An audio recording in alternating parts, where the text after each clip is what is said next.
Hello and welcome once again to SBK Edge Rush Extra. Never, Tom Collins, forget the extra and never stop believing, because your Green Bay Packers in action this weekend, one of the teams we're going to cover against the Eagles, one of the best teams in the business right now.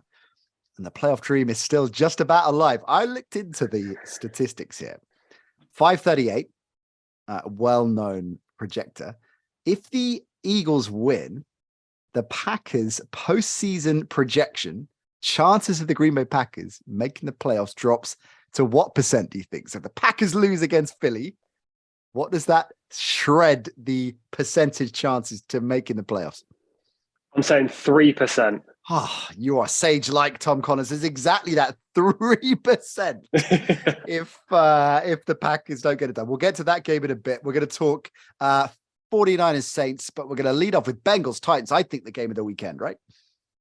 Yeah, it's definitely up there. I mean, two teams that have been in fine form recently. Bengals coming off 3 victories. Titans have won 5 of their last 6. But to me, from a punting perspective, they're polarizing. Like I feel like I've got the Bengals down to a T. I feel like I know when they're going to win, know when they're going to play, averagely.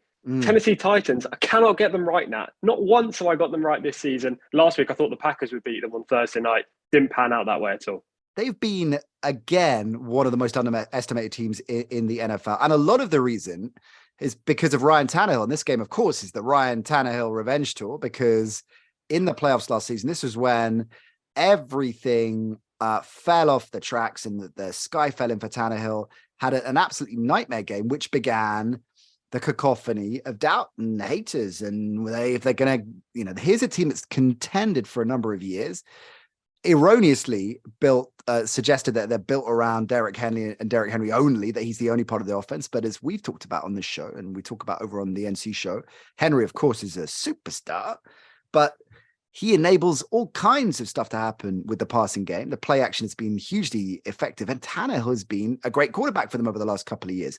He was in serious danger, Tom, of losing his job at the start of the season. Here we are now, as you rightly say, one of the most informed teams in the business. And this could be a really important game psychologically for him. I think if he can get the better of the Bengals, put in a big show, well, the sky is the limit. Yeah, well, he's got something to prove against Cincinnati, as you've already touched on. Mike Vrabel has done a fantastic job with this team, Tennessee Titans. If you were just to look at their whole roster, their depth chart, and just assess them to other teams in the NFL, they'd be towards the bottom of the pecking order, right, I think, in terms of overall talent. But Vrabel's done a fantastic job. Tannehill does a really good job as well at QB. We saw that when rookie Malik Willis came in earlier this season for a couple of games, this offense just was not clicking at all. Gets rid of the passing game. And the main thing about Ryan Tannehill is not just because he's got Derrick Henry there and he's churning out yards. Yes, you said he's a superstar. He's also got the biggest amount of rushing yards so far this year, the only running back to go over 1,000 yards so far. But Ryan Tannehill can stretch the field, and they need to stretch the field to open up that box for Derrick Henry to run through. And I think 2 weeks ago, and more on point last week, they got back one of their key pieces of the puzzle in Treylon Burks. Mm-hmm. You get this guy out wide, a guy that can stretch the field, a guy that keeps the safeties playing like safeties in the secondary. You open up that box, Derrick Henry can run through the middle, and that's why Tennessee Titans keep winning. It's all about timing, isn't it? You think about the Titans, and Burks is a great shout because, of course, brought in to be that number one receiver. And in the early weeks of the season, there were serious concerns about Tennessee's playoff credentials, let alone deep water playoff credentials, because of the balance of the offense. But adding him, they're on a roll. I mean, the Titans are going to be a dangerous side to meet in the playoffs as usual. And I wonder whether, you mentioned Vrabel, and it's a great point because I think he is, much like his team, underestimated. Perhaps I'd have him top 5 coaches in the NFL right now. I perhaps even higher than that, as in, maybe even put him on the shortlist of top 3, because his team knows what they want. What he wants from them. They have an identity, much like the great Bill Belichick, who, of course, he played under for many years. He is able to take players that many other teams wouldn't be able to develop to the degree and get performance out of them, because they have this clear sense of identity, direction. Mike Carlson was talking on the podcast this week, the NC show, about how good he is situationally. Again, echoing Belichick, situational football. Vrabel's one of the best. There's a lot to love. Conversely, Zach Taylor, his opposite number of the Bengals, gets a lot of hate. And maybe some of that is fair. I don't know whether it's altogether reasonable to say that Zach Taylor is underwhelming as a head coach, seeing as he's taken his team to the Super Bowl and they're back in the mix once again. Lou Anarumo, the defensive coordinator, of course, is the one that is getting a lot of the sharp eyes. But offensively, credit where credit is due. Since Jamar Chase went out, people thought, well, that's the Bengals. If not done, then they're going to be in trouble. Check out this. They've scored 92 points in the past 9 quarters without Jamar Chase, which is an average of 10.2 per quarter, which if you roll that out over an entire game and chuck in the algorithm, averaging about 40 points an entire game. If you want to suspend a little bit of disbelief with those projections, the bottom line is no Jamar Chase, yet this offense is still balling. Yeah, well, T. Higgins has really stepped up in recent weeks. Obviously, Joe Mixon as well with that 5-touchdown haul just before the bye. That helps. The Cincinnati Bengals are, 100%. Cincinnati Bengals are a very good team on both sides of the ball. Last week, they played Pittsburgh, who just aren't a very good team at all. So that should have been a one-sided game, and it wasn't up until halftime. The second half was a different story, and Joe Burrow really asserted with the offense. The defense really tightened up and just left Kenny Pickett with no options aside from George Pickens, who seems to make plays every day.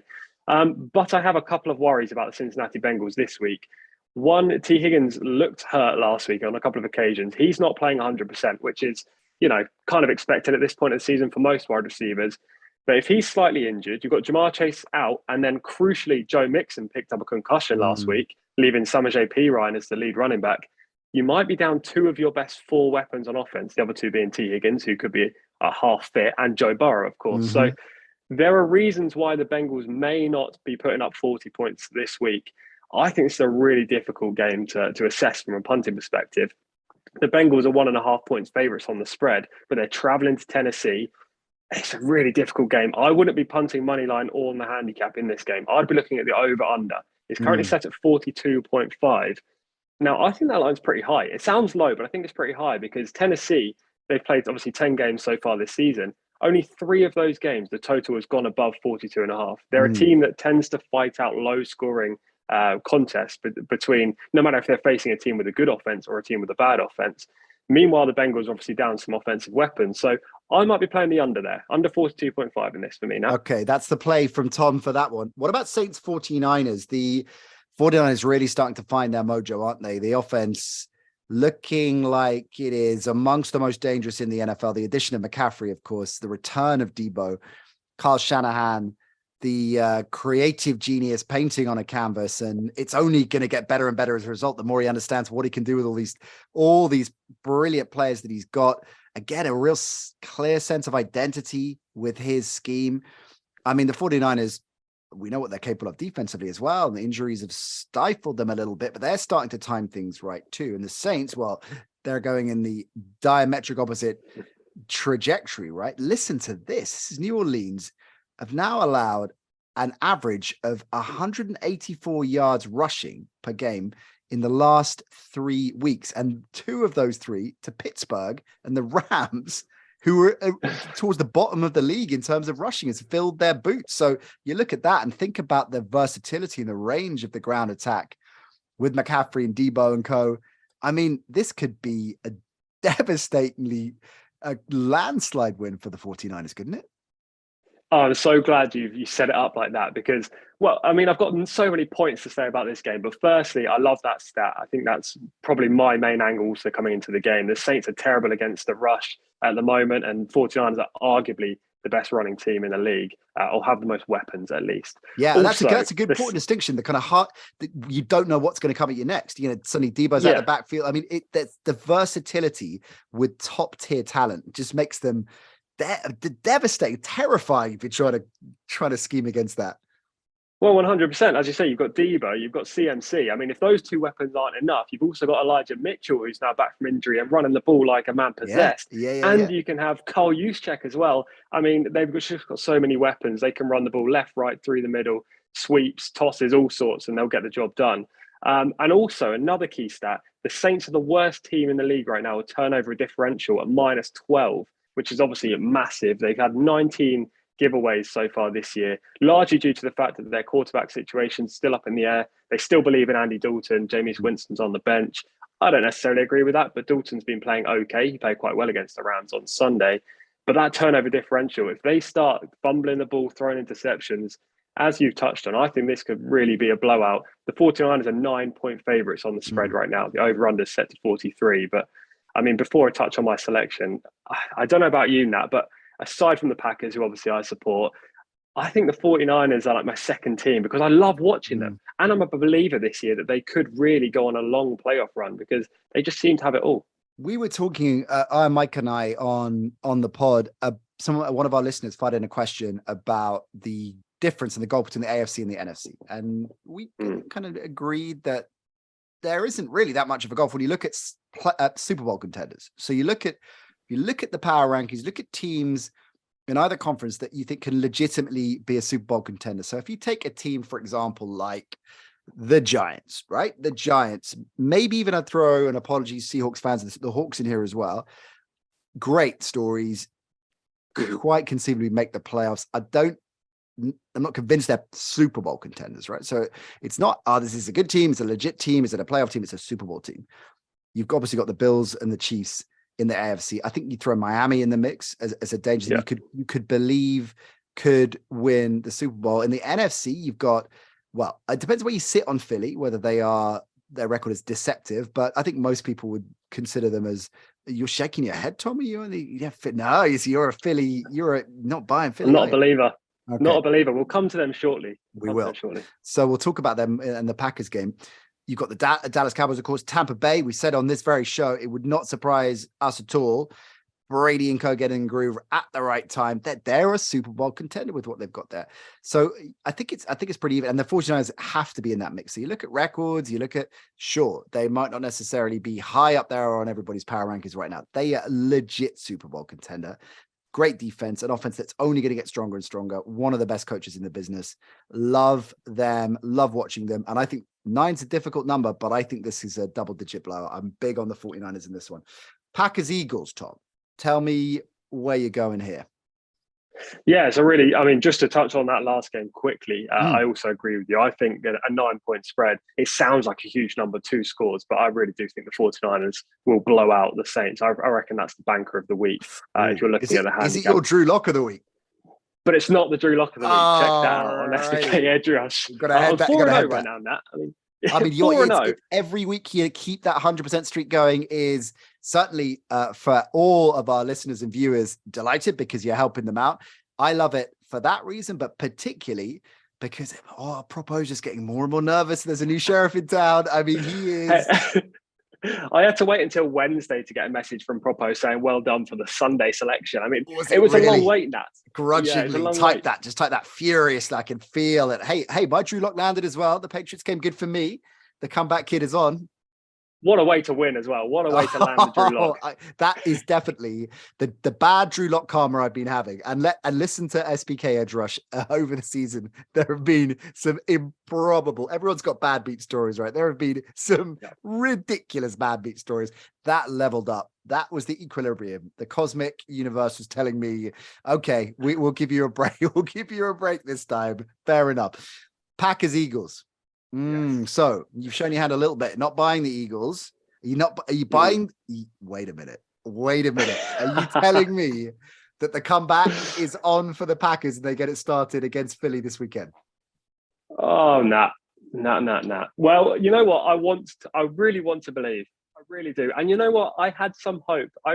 Look, we beat the Dallas Cowboys and we've seen what Dallas did last week to the Minnesota Vikings. They tore them apart. It was 43. Dallas looked like the best team in the NFC last week and we beat them 7 days earlier. And then last Thursday, we come out and we lose to the Tennessee Titans 27-17. What am I supposed to do with this team? I really don't know how to assess the Packers at the moment. I think we got away from the run too early again. I mean, we carried the ball 19 times in total. 9 of those came in the first half, 10 in the second. But once we went down by 10 points again, we just ditched the run, which is fair enough because it was late in the game. But at the same time, Aaron Rodgers and his receivers just aren't good enough at the moment to just go to a 100% passing game. So I really don't know. I don't believe in the Eagles. I don't think they're a real Super Bowl team. Now, they showed at the start of the season in the first 8 games that they are very good. Of course, they went 8-0. They were the only unbeaten team in the league at that point. But their subsequent two games, I've been very disappointed. I mean, they lost to go 8-1, and then they just somehow scraped a victory against the Indianapolis Colts 17-16. But I thought the Colts actually played better in that game. Jalen Hurts was being peppered left, right, and center. That O-line looked a little bit damaged. AJ Brown didn't show his best, and the running game just stopped. Now, the Eagles have been very good at rushing the ball all year. The only team that has stopped them rushing for 100 yards as a team combined is the Washington Commanders, and they've done it twice this season. I think if a team can stop the Eagles running the ball, and I'm praying it's the Packers, then the Eagles aren't good enough. I don't think they've got as much talent outside, especially with Dallas Goedert being put on IR. Yeah, now, AJ Brown's a great receiver. He is. AJ Brown, Devontae Smith, fantastic receivers, but you take them out of the equation, Jalen just starts wanting to run. Exactly. Yeah. He's very much the comfort blanket to get out there. Yeah. Looking at the numbers, they are averaging, I should say, Philly, 289 yards per game over the last couple of weeks. They were averaging almost 400 per game for the first 8 weeks of the season. So slowing down, and that's not a coincidence that Goddard has been out during that time. I guess you've got to look at it, if you're glass half full, Philly fans, Colts and Commanders, solid defenses. It's understandable that they would perhaps put the brakes on a little bit, but I think there's more to it than that. Now, every team that is ultimately ends up being a contender has a slump at some point in the season. And as you said, despite the fact they didn't play very well, Philly got the win against Indy. And that's what great teams manage to do, right? They managed to eke out the victory even when they're underperforming. That was their rainy Tuesday night in Stoke kind of game, right? So I think the Philly will be there or thereabouts for sure. I don't think we should suddenly panic and think they're going to free fall. But it is an interesting spot, and with everything on the line, who the hell knows what we're going to get from Rodgers, right? I mean, it's either going to be just a vintage virtuoso carving him up 5 touchdown Rodgers, or what we saw last week, as he suggested, Tom. I mean, just willfully misfiring, like he just. I'm not suggesting he was deliberately not trying to hit his receivers, but it was completely errant. It was bad Rodgers, anti-hero Rodgers, and this season more than ever, he can go either way. In the blink of an eye, in a game, he can flip from the Hall of Famer he is to just like he'd be replaced by some bad clone that is trying to wreck the legacy. It really is ridiculous. This is a guy who's probably been the best NFL quarterback for a couple of years. I would say longer, but obviously Tom Brady was firing at his best, and people would have Brady on top. I'm not taking anything away from Tom Brady, by the way, because Tom Brady obviously was fantastic, but Aaron just never missed a pass when Devontae Adams was out wide, right, when Jordy Nelson was there as well. So he was always on point. But this year, just a completely different story. What I would say is the one positive from the Packers in the last 2 games is Christian Watson, because this guy is coming up trumps now. I lost my hope. I drafted him in some fantasy franchise leagues earlier this year, thinking this guy's going to be number one. He's got the speed. I watched him in college and he looked like he had the talent. And then it was injury, it was drops, it was all sorts. And I lost hope that this guy was going to make it in the NFL. But the last couple of games, he's been fantastic. He's come up clutch in the end zone, a couple of touchdowns on 2 occasions. So, look, Christian Watson's the one tick in the box. As I say, the Eagles 7 points favourite. Horrible number. The over-under line is set to 46.5. Maybe the Eagles put up their points that we expect them to put up, but Aaron Rodgers turns up in prime time, and this over hits for the second time in the prime time slot for 2 weeks in a row. Tom, just get SBK to stump up a flight and tickets to the game where you're in Rodgers' eye line. I'm sure they will, right? I mean, and make sure you're in the eye line of Aaron Rodgers. And every time he catches your eye, just hold up 3% on a card, or just kind of out 3%, Aaron. 3%, and I reckon that's the only motivation he needs to get the job done. Yeah, it's a tough line, isn't it? Oh, yeah, I mean, it is a definition of a gamble. This, because Rodgers turns up to play, that line is very tempting. Packers are the points. Rodgers does what he's done for much of this season. Forget about it. So, it depends from a punting perspective as well. Like you generally learn from what you see. And from what we've seen all season, to back the Packers would be some leap of faith. Wouldn't it? To back the Eagles would be a lot easier. It'll be a lot easier because we've seen the Eagles win game after game. But if you imagine a trajectory from a graph, the Eagles were going like this, and now they've plateaued. The Packers have been like up and down, up and down. So it's really hard to gauge this game. I just hope we perform well. Yeah, I love the statistical edge there at the end as well. Brilliant with the graphs and we should actually get some kind of whiteboard rolling. I think for next week's show. But you're right. Are you gonna? It depends what what kind of action you like, right? If you want to roll the dice, then yeah, that the Green Bay Packers are your play against Philly this Sunday. Brilliant stuff, Tom. As he suggested, more where that came from over on SBK Edge Rush. If you're heading over to whichever pod platform you listen to your pods on, search the Nat Coombs Show. You'll find SBK Edge Rush. Tom's Drew Locks of the Week. My Drew Locks of the Week, proposed Drew Locks of the Week, and plenty more besides. And incidentally, if you're a new SBK customer, £10 deposit and you'll get £30 in free bets. Enjoy the weekend. Enjoy the action, Tom Collins, and I'll see you next week. See you next week, Nat.